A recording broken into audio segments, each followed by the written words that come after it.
और अब छत्तीसगढ़ की बात करते हैं। प्रवर्तन निदेशालय की छत्तीसगढ़ की कार्रवाइयों पर सुप्रीम कोर्ट ने कड़ी फटकार लगाई है। सुप्रीम कोर्ट ने कहा कि ईडी राज्य में डर का माहौल न बनाए।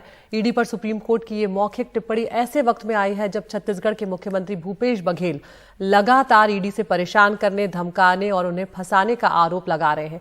और वहीं ईडी ने आरोपों का खंडन किया है और कहा कि वो घोटाले की जांच कर रही है।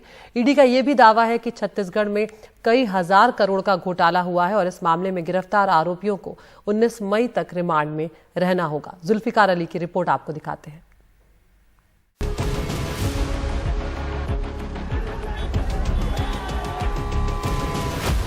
रायपुर मेयर के भाई और कारोबारी अनवर ढेबर, नितेश पुरोहित, त्रिलोक सिंह ढिल्लन उर्फ पप्पू ढिल्लन और आबकारी विभाग के विशेष सचिव अरुणपति त्रिपाठी 19 मई तक की रिमांड पर रहेंगे।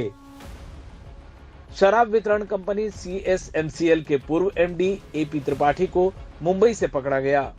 आरोप है कि वो पूछताछ में शामिल नहीं हो रहे थे। शराब कारोबारियों को लाइसेंस देने में रिश्वत लेने, फर्जी होलोग्राम बनाने की डील में 90 लाख रुपए लेने जैसी बातें सामने आई हैं। त्रिपाठी के जब्त लैपटॉप और फोन से कई चैट मिलने की बात कही जा रही है, जो शराब घोटालों में रुपए के लेन देन और सिंडिकेट की गुप्त बैठकों से जुड़े हैं। विपक्ष इस मामले में सीधा मुख्यमंत्री से इस्तीफा मांग रहा है। जो परिस्थितियां छत्तीसगढ़ में बनती जा रही है, करप्शन दिन ब दिन रोज नए उजागर हो रहे हैं और भ्रष्टाचार ऐसा जो प्रमाणित हो चुका है। ईडी ने जिसको प्रूफ कर दिया 2000 करोड़ रुपया के शराब में और रिकवरी निकलना शुरू हो गया। हिंदुस्तान में कोई ऐसी सरकार नहीं होगी जो शराब खुद अवैध धंधा करे। ये छत्तीसगढ़ का अकेला उदाहरण है कि जो अवैध रूप से सरकार के संरक्षण में एक सिंडिकेट 30% अवैध शराब बिचवाती है, जिसका 2000 करोड़ तो प्रमाणित हो चुका है, प्रूफ हो चुके हैं, न्यायालय में प्रस्तुत हो चुका है। इससे बड़ा प्रमाण मिलने की जरूरत नहीं है। अब केंद्र सरकार को, इनके केंद्रीय नेतृत्व को निर्णय लेना चाहिए कि ऐसा व्यक्ति को इस पद में बने रहने का अधिकार है कि नहीं। हालांकि प्रवर्तन निदेशालय के तौर तरीकों से सर्वोच्च अदालत खुश नहीं है।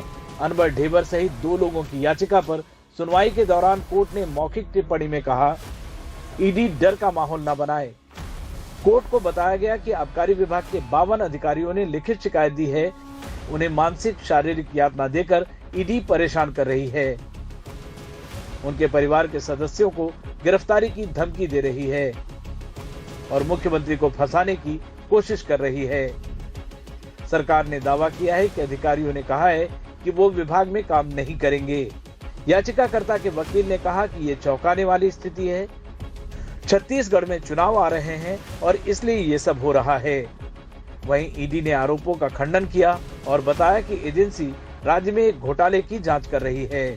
छत्तीसगढ़ के मुख्यमंत्री के संदर्भ में जिस प्रकार से चर्चा हो रही थी, उस संदर्भ में सुप्रीम कोर्ट में इस बात को पेश किया गया था और सुप्रीम कोर्ट ने क्लियर डायरेक्टिव ये दे दिए हैं ईडी को कि भय के वातावरण को बना के, एटमॉस्फेयर ऑफ फियर बना के आप कार्रवाई ना करें। कम से कम भय के वातावरण की बात तो होनी ही नहीं चाहिए। आप डरा डरा के बयान ले रहे हो तो ये प्रजातंत्र की न्याय प्रणाली का हिस्सा तो नहीं हो सकता। ये तो हम आज से 500 साल पीछे जा रहे हैं, जब फ्यूडल सिस्टम रहा करता था। तब हम लोग सुनते थे कि भाई कोड़े बरसते थे और जोर जबरदस्ती की जाती थी, या जहां तानाशाही हो वहां हम लोग सुनते थे कि ऐसा है। ये तो प्रजातंत्र है हमारे देश में।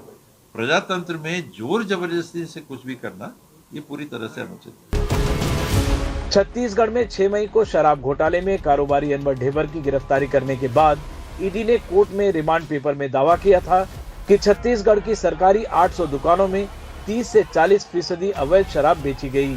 ये एक सिंडिकेट था जिसे कारोबारी अनवर ढेबर और IAS अधिकारी अनिल टुटेजा जैसे लोग चलाते थे।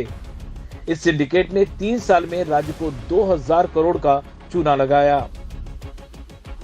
ईडी की कार्रवाई पर सुप्रीम कोर्ट की टिप्पणी ऐसे वक्त में आई है जब ईडी लगातार छत्तीसगढ़ में कार्रवाई कर रही है। अब देखने वाली बात ये होगी कि सुप्रीम कोर्ट की टिप्पणी के बाद ईडी की कार्रवाई सॉफ्ट होती है या यूं ही जारी रहती है। रायपुर से जुल्फिकार अली, NDTV इंडिया के लिए।